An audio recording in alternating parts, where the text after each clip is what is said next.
Bismillahirrahmanirrahim. Assalamu alaikum. My name is Adib Nawaz. I represent Biology Department, Britain International School System. We'll take start with the name of Almighty Allah. Bismillahirrahmanirrahim. Today our topic is biotechnology, chapter number 17. So first comes the definition of biotechnology. Biotechnology is defined as the use of living organisms in the process for the manufacture of the useful products और for the services. Biotechnology एक ऐसी field है, एक ऐसा department है, एक ऐसा शोबा है जिसमें लिविंग ऑर्गेनिजम्स को यूज़ किया जाता है, माइक्रो ऑर्गेनिजम्स को यूज़ किया जाता है ताकि उससे हम यूज़फुल प्रोडक्ट हासिल कर सकें। इंसानियत के फ़ायदे के लिए मुख्तलिफ़ प्रोडक्ट हम तैयार करा सकें या माइक्रो ऑर्गेनिजम्स को मुख्तलिफ़ किस्म की सर्विसेज के लिए यूज़ कर सकें, बीमारियों के इलाज के लिए, बीमारियों से बचाव के लिए, बीमारियों की अगली नस्लों में मुंतकली के अमल को रोकने के लिए।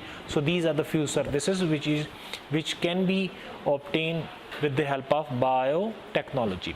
Although the term biotechnology is new, the discipline itself is very old. कहा जाता है कि बायोटेक्नोलॉजी की टर्म नई है, लेकिन ऐसी बात नहीं है, ये बहुत पुरानी टर्म है। इसका मेथड वही है, माजी में इसे फर्मेंटेशन भी कहा जाता था, लेकिन अब फर्मेंटेशन में चूँकि प्रोसेस केमिकल प्रोसेस के साथ साथ बायोकेमिकल प्रोसेस यानी माइक्रो ऑर्गेनिज्म ही उन तमाम केमिकल प्रोसेसेस को कंडक्ट करते हैं, इसलिए हम इस प्रोसेस को in the field of biotechnology ही कंसिडर करते हैं। Fermentation and other such processes which are based on the natural capabilities of the organisms are commonly considered as old biotechnology. तो फर्मेंटेशन भी बायोटेक्नोलॉजी ही का कंपोनेंट है, लेकिन चूंकि ये प्रीवियस कंसेप्ट है, ओल्डर कंसेप्ट है, इसलिए इसको ओल्ड बायोटेक्नोलॉजी भी कहा जाता है। आगे देखते हैं बायोटेक्नोलॉजी ही के फील्ड में एक और डेफिनेशन है। फर्स्ट डेफिनेशन थी बायोटेक्नोलॉजी की। Now next definition is genetic engineering. Genetic engineering की डेफिनेशन यहाँ दी गई है। It is the artificial synthesis, modification, removal, addition and repair of genetic material DNA is considered as modern biotechnology. तो जो old biotechnology उसके लिए word use हुआ था प्रीवियस स्लाइड में फर्मेंटेशन का, लेकिन जो मॉडर्न बायोटेक्नोलॉजी है it is genetic engineering. Genetic engineering में किया क्या जाता है, देखिए फर्स्ट वर्ड है आर्टिफिशियल सिंथेसिस।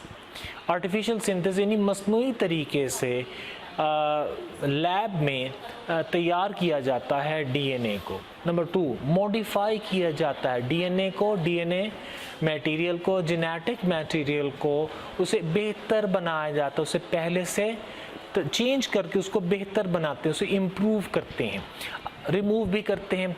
अगर जेनेटिक मटेरियल के अंदर कोई डिफेक्ट आ गया है, कोई प्रॉब्लम आ गया है, कहीं पर कोई ऐसे जीन्स आ गए हैं या जीन्स के अंदर चेंजेस हो गई हैं जिसे म्यूटेशन भी बोलते हैं, तो उन डिफेक्टिव जीन्स को रिमूव कर दिया जाए। अच्छा, अब कुछ जीन्स ऐसे भी हैं जिनके अंदर एडिशनल खसूसियात, एडिशनल कैरेक्टरिस्टिक्स मौजूद हों, तो उन डीएनए में उसे शामिल कर दिया, जो उन जीन्स को मसनूई तरीके से शामिल कर दिया जाए। लास्ट में है रिपेयर ऑफ जेनेटिक मटेरियल। तो ये सारे काम जेनेटिक इंजीनियरिंग में किए जाते हैं। It is done to alter the characteristics of the organism. ये सब कुछ इस मकसद के लिए किया जाता है कि लिविंग ऑर्गेनिजम्स के कैरेक्टरिस्टिक्स के अंदर चेंजेस की जाएं। जेनेटिक इंजीनियरिंग पर काम का आगाज़ 1944 में हुआ, जिस वक्त ये बात साबित हो गई कि डीएनए में ही तमाम की तमाम जेनेटिक इंफॉर्मेशन सेव होती हैं। और उसके बाद साइंटिस्ट जो हैं वो आज़ाद हो गए, उन्हें मालूम हो गया कि एंजाइम्स की मदद से हम डीएनए को सिंथेसाइज भी कर सकते हैं और डीएनए को प्रिपेयर भी कर सकते हैं आउटसाइड द सेल, सेल से बाहर लैब में। ठीक है, आर्टिफिशियली हम डीएनए को सिंथेसाइज कर सकते हैं जी। 1970s जी, 1970s में scientist was able to cut and paste the DNA of the organism. 1970 के अशरे में, यानी कि इन 10 सालों में साइंटिस्ट डीएनए को कट करने के और पेस्ट करने की, नहीं, डीएनए के किसी एक कंपोनेंट को पहले कट किया जाता था, अलग किया जाता था, सेपरेट किया जाता था, फिर वहाँ पर डीएनए का दूसरा कंपोनेंट, डीएनए का इम्प्रूव पार्ट वहाँ पे ऐड कर दिया जाता था, लगा दिया जाता था, पेस्ट कर दिया जाता था। In 1978, scientists prepared human insulin by inserting the insulin gene in bacteria. 1978 में 1978 में पहली मर्तबा ह्यूमन इंसुलिन बनाई गई। किससे बनाई? बैक्टीरिया से। बैक्टीरिया के अंदर इंसुलिन के जीन्स को डाला गया, बैक्टीरिया के जीन्स को मॉडिफाई किया गया और उस बैक्टीरिया ने इंसान के लिए इंसुलिन बनाना शुरू कर दी। तो it is very important MCQ, when human insulin was prepared in 1978, human growth hormone was also synthesized in bacteria. और उसके साथ साथ ही जैसे ही इंसुलिन भी बैक्टीरिया से हासिल की गई, ह्यूमन ग्रोथ हार्मोन्स की प्रोडक्शन भी स्टार्ट कर दी गई। इन 1990 में human genome project was launched. इंसान के क्रोमोसोम्स पर मौजूद तमाम के तमाम जीन्स को मालूम करने के लिए, उन सब की डिटेल इंफॉर्मेशन हासिल करने के लिए एक प्रोजेक्ट बनाया गया, तैयार किया गया और उसको नाम दिया गया ह्यूमन जीनोम प्रोजेक्ट। अब ये कब स्टार्ट हुआ? व्हेन, एमसीक्यू बन सकता है, you must be prepared very well for this one. When human genome project was launched in 1990 जी, and this human genome project was completed, published in 2002। अब ये भी एमसीक्यू बन सकता है। When human genome project was completed, या publish कब हुआ, कंप्लीट कब हुआ, तो it will be 2002।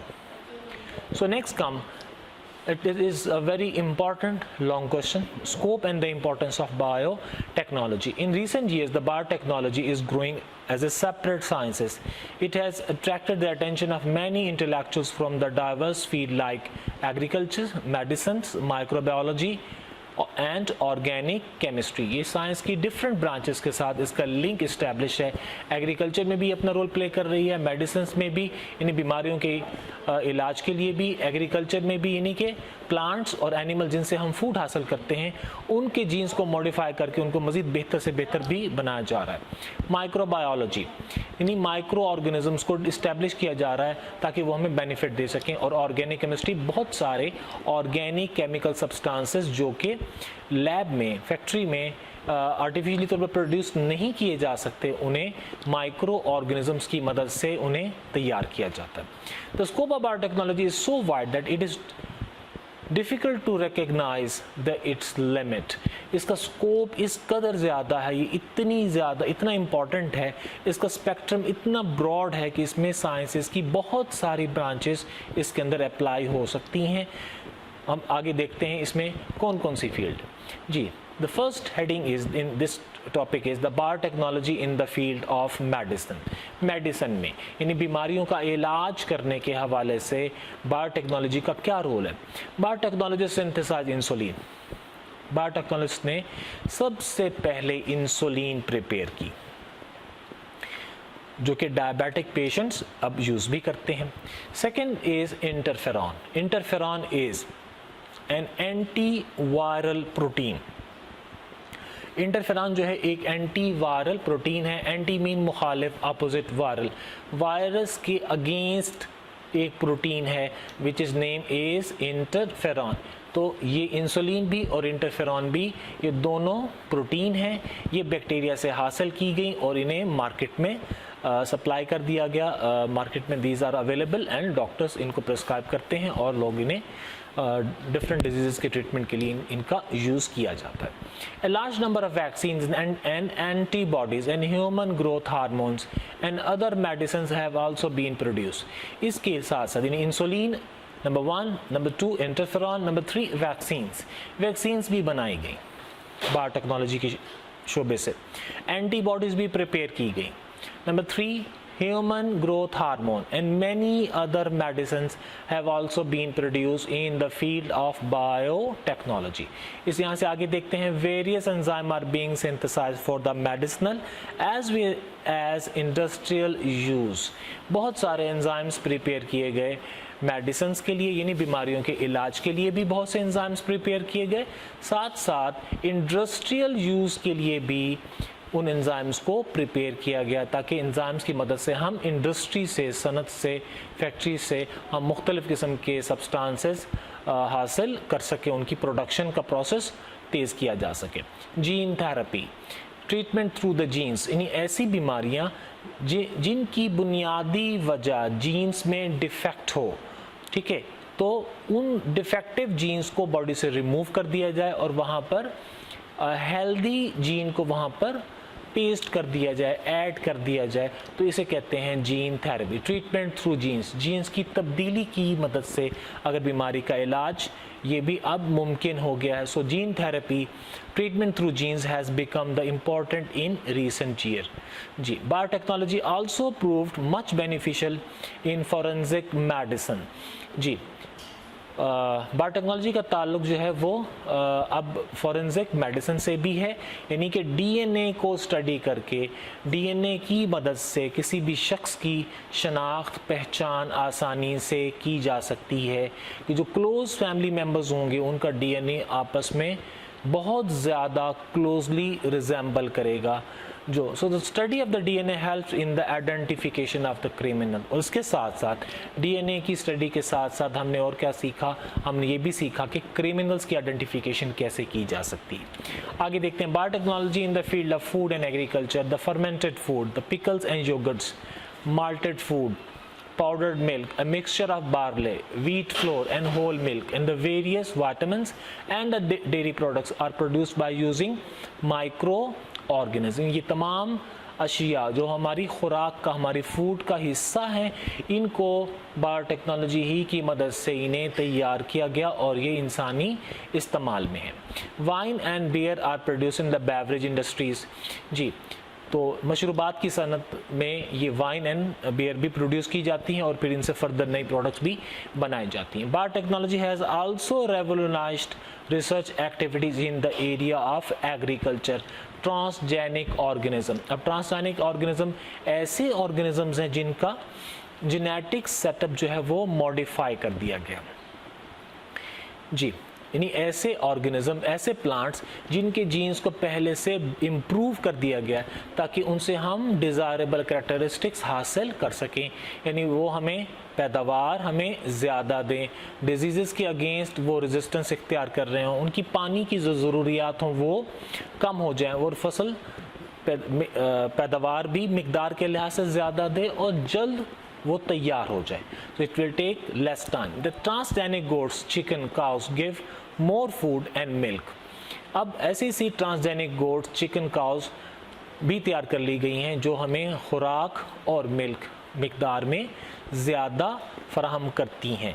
Many animals like mice, goat, cows have been made transgenic to get medicine through their milk, blood और यूरिन। यानी कुछ जानवरों के जेनेटिक सेटअप को इस तरीके से इम्प्रूव किया गया है कि उनके मिल्क और ब्लड या यूरिन से हम मुख्तलिफ़ किस्म की प्रोडक्ट हासिल कर सकते हैं, मुख्तलिफ़ किस्म की ड्रग्स हासिल कर सकते हैं जिससे बाद में मरीज़ों का, पेशेंट्स का इलाज किया जा सकता है। आगे देखते हैं बायोटेक्नोलॉजी किस तरह से एनवायरनमेंट के लिए हेल्पफुल है। Biotechnology is also being use for the dealing the environmental issues. माहौल के मसाइल, हमारे एनवायरमेंटल हैज़र्ड्स, हमारे एनवायरमेंटल प्रॉब्लम्स के लिए भी बायोटेक्नोलॉजी हेल्प कर रही है कि किस तरीके से पॉल्यूशन को कंट्रोल किया जाए, किस तरीके से development of the renewable sources of energy, यानी कि दुनिया भर में एनर्जी हासिल करने के नए नए तरीके कौन कौन से हो सकते हैं। बायोटेक्नोलॉजी इस फील्ड में भी हमारी हेल्प कर रही है। Restoration of the degraded land, यानी ऐसी ज़मीन जो काश्तकारी के काबिल नहीं रही, उस ज़मीन को किस अंदाज से हम दोबारा से काश्तकारी के काबिल बना सकते हैं। एंड बायोडाइवर्सिटी कंजर्वेशन, ठीक है, हयातियात यानी जानदारों को महफूज रखना, यानी ऐसे ऑर्गेनिज्म जिनकी तादाद तेज़ी से कम हो रही हो और वो एक्सटिंक्ट होने के करीब हों, तो उनको किस तरीके से महफूज रखा जा सकता है। तो इस हवाले से भी बायोटेक्नोलॉजी इंसानियत की को सर्विसेज दे रही है। Bacterial enzyme are used to treat sewage water. Bacteria से हम एंजाइम हासिल करते हैं और ताकि सेवेज वाटर को प्योरीफाई किया जा सके। सेवेज वाटर जैसे प्योरीफाई होगा तो उस वाटर को दोबारा से इंसानी इस्तेमाल में लाया जा सकता है। Microbes are being developed to be use as bio pesticide, bio fertiliser and bio sensor. बहुत सारे माइक्रो ऑर्गेनिजम्स ऐसे भी तैयार कर लिए गए हैं जो बायो पेस्टिसाइड्स हैं, यानी किसी भी क्रॉप के ऊपर अगर इंसेक्ट्स का अटैक हो तो वहाँ पर अगर ये माइक्रोब्स पहले से मौजूद होंगे तो ये माइक्रोब उन इंसेक्ट्स को किल कर देंगे, तो केमिकल्स की स्प्रे करने की ज़्यादा ज़रूरत नहीं रहेगी। बायोफर्टिलाइजर्स ऐसे बैक्टीरिया तैयार कर लिए गए हैं जो मिट्टी में रहते हुए एयर से नाइट्रोजन लेकर नाइट्रेट्स बनाते हैं, तो उसकी मदद से हम आसानी से फर्टिलाइजर्स की ज़रूरत को हम कम कर सकते हैं। Such transgenic micro organism are also use for the recovery of the metals. ऐसे ट्रांसजेनिक ऑर्गेनिज्म को हम मेटल्स को हासिल करने के लिए भी यूज़ करते हैं, या cleaning of the spilled oil and for many other purposes. इन मकासद के लिए भी उन माइक्रो ऑर्गेनिज्म का यूज़ किया जा सकता है। So this is the end of the today clip.